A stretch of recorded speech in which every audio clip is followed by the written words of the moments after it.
बहू का कान पकड़ करके ले गई कहा यशोदा मैया के पास। कार्यो यशोदा तेरे लाला ने चोरी की है। और यशोदा मैया आई बाहर। यशोदा मैया ने कहा क्या चोरी हुआ है, क्या चोरी हुआ है। लेकिन सज्जनों ये गोपी चुप रही। क्यों? गोपी नहीं बता पाई।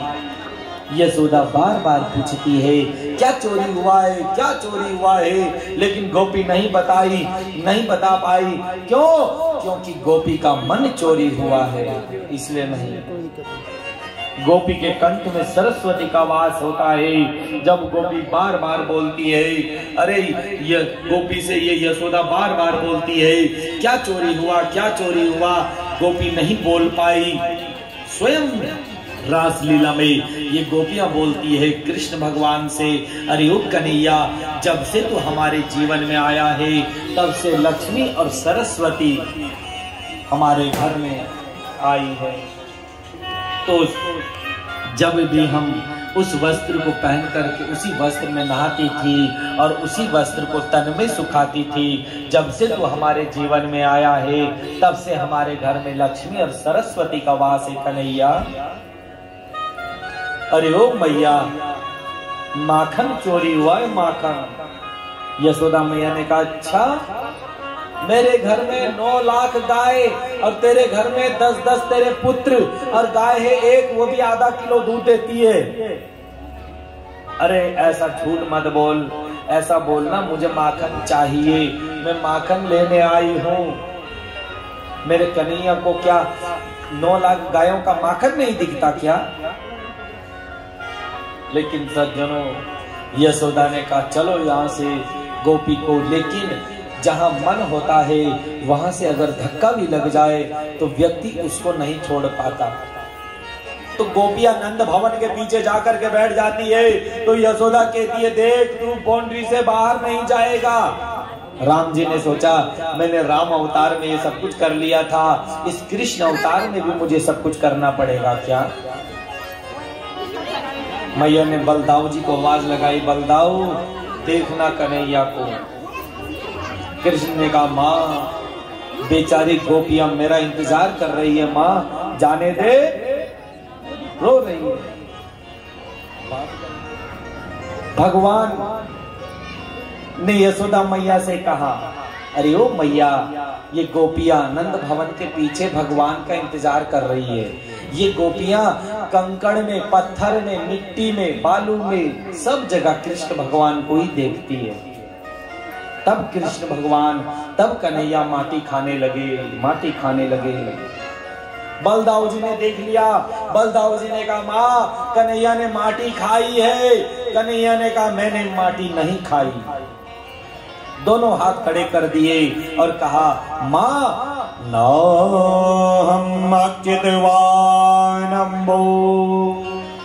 माँ मैंने माटी नहीं खाई है। दोनों हाथ खड़े कर दिए। क्या नहीं खाया? कन्हैया ने नहीं बताया। अहम दूसरे तरीके से अगर अहम में लगता है तो पाप होता है, इस तरीके से अगर अहम में लगता है तो पाप नहीं होता, ये क्रिया होती है, क्रिया।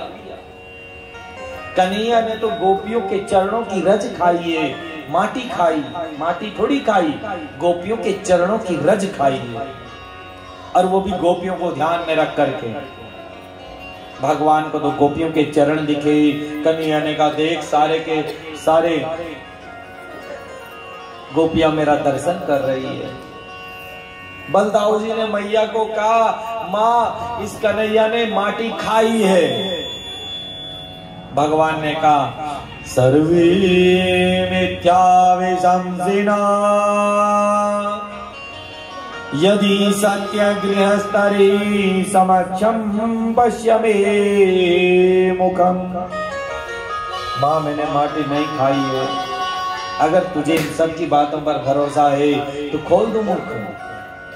भगवान ने सोचा एक दिन मैंने मुख खोला था और मैया को सारा ब्रह्मांड दिख गया था और तब मैया को चक्कर आया था, मैया गिर गई थी, इसलिए कहा माँ खोल दो मुख।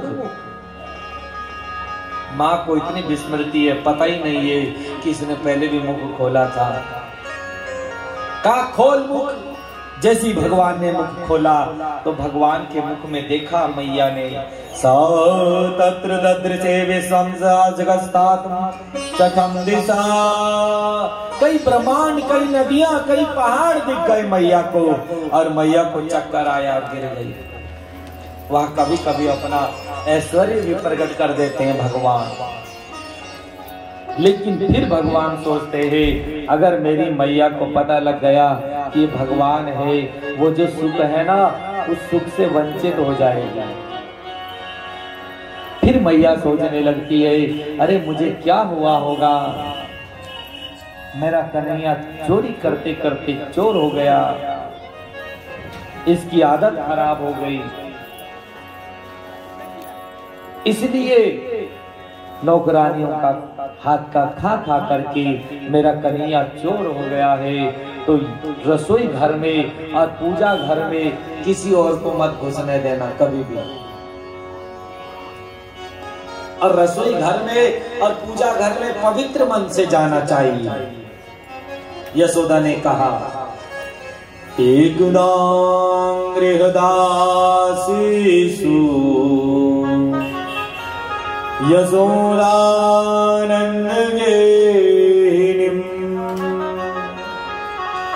कर्मांतर नियोक्तासु निर्ममता स्वयं दधे। यशोदा मैया ने दास दासियों को और कामों पे लगा दिया। आज से स्वयं मैं घर का काम करूंगी, रसोई घर में पूजा घर में किसी को नहीं जाने दूंगी। स्वयं मंथन करती है। इस कथा को श्री सुखदेव जी राजा परीक्षित को सुना रहे हैं।